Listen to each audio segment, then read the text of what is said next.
Saya agak menahan diri, Pak, untuk memberi apresiasi kepada Bapak. Karena dari tadi saya lihat semua mengapresiasi. Kenapa saya harus menahan diri? Karena kerja-kerja yang Bapak lakukan untuk menuntaskan kasus Brigadir Joshua ini masih belum selesai, Pak Listio Sigit. Keluarga perlu keadilan, Pak. Keluarga Joshua tentu saja. Karena itu kita masih menunggu, Pak, kerja-kerja yang dilakukan oleh Pak Kapolri. Saya hakul yakin bahwa apa yang Bapak lakukan itu sudah on the track, Pak. Buktinya dari mana?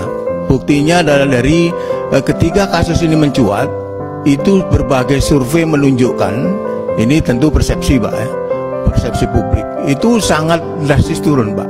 Tapi begitu Pak Kapolri membentuk tim sus, kemudian melakukan beberapa hal ya, yang kemudian menetapkan FS sebagai tersangka, mulai, Pak, kepercayaan publik mulai naik. Artinya apa? Publik itu melihat Pak Listio Sigit dan jajaran tentu saja itu bekerja secara sungguh-sungguh terhadap kasus yang sekarang menjadi trending topik gitu.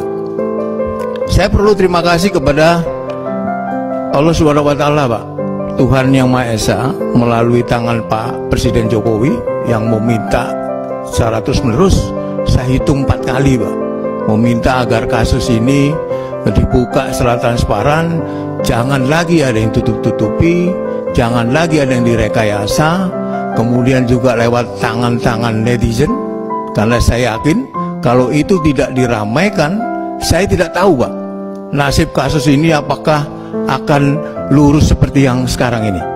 Termasuk juga kepada Pak Kapolri tentu saja. Kalau Pak Kapolri tidak tegas, tentu juga kasus ini tidak akan berjalan seperti semestinya. RDP pertama dulu saya sampaikan ke Pak Listio Sigit, kalau masih ingat, kalau ada Kapolda nakal, kalau ada Kapolres nakal, main proyek, meres, jangan dimutasi, Pak, pidanakan. Pak Listio Sigit, Bapak didukung oleh orang-orang yang punya komitmen, punya integritas. Jadi jangan ragu-ragu, Pak. Apalagi saya dengar ASSDM-nya ini juga Adi Makayasa, yang pinter juga, Pak Wahyu Widada ini. Jadi Bapak didukung oleh orang-orang yang luar biasa. Karena itu Bapak harus benar-benar menjalankan tugas itu dengan sebenar-benarnya, Pak. Yang kedua, ini yang menjadi keprihatinan saya, Pak Listio Sigit. Saya beberapa kali ke Dapil, Pak. Tadi juga sempat diungkap oleh Pak Adi dan juga oleh beberapa rekan. Sekarang saya lihat polisi-polisi yang di bawah ini, Pak, Kapolres, Kapolsek, mulai menikmati hidup hedon, Pak.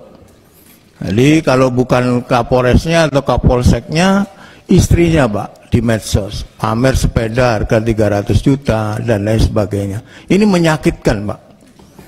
Saya bukan berarti banyak sekali polisi yang baik, Pak. Saya kemarin nonton di tayangan televisi, ada Kapolsek yang membagi tiap hari Jumat, membagi makanan, itu kan bagus, Pak. Jadi Polri ini benar, apalagi tadi sampaikan oleh Dr. Hinca yang Babin Kamtibmas, itu luar biasa, Pak, kerjanya.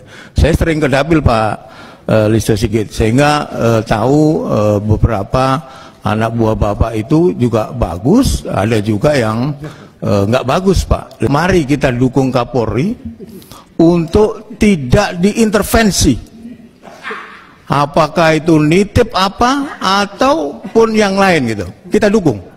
Nah, kalau kita mendukung Pak Kapolri menjalankan fungsinya tanpa, saya yakin banyak intervensi, Pak Listio Sigit. Nah, kalau kita mengharapkan Pak Kapolri ini seperti tuntutan tadi, harus merit system, jangan meletakkan orang dalam jabatan itu like and dislike, ya mari kita dukung.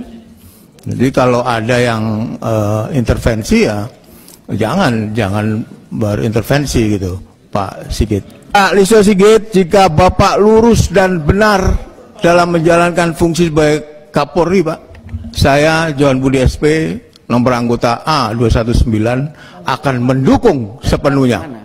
Tetapi sebaliknya Pak Listio Sigit, kalau Bapak mulai belok-belok, mulai tidak lurus dan tidak benar, saya orang pertama yang akan meluruskan Bapak. Paling tidak dengan tindakan, kalau tindakan Bapak cuek, dengan ucapan Pak. Kalau ucapan Bapak juga tidak kubris, saya akan mendoakan Pak. Semoga Tuhan Yang Maha Esa memberi keberanian kepada Pak Listio Sigit, sehingga membawa Polri ini sesuai dengan harapan masyarakat, dicintai masyarakat, dan profesional.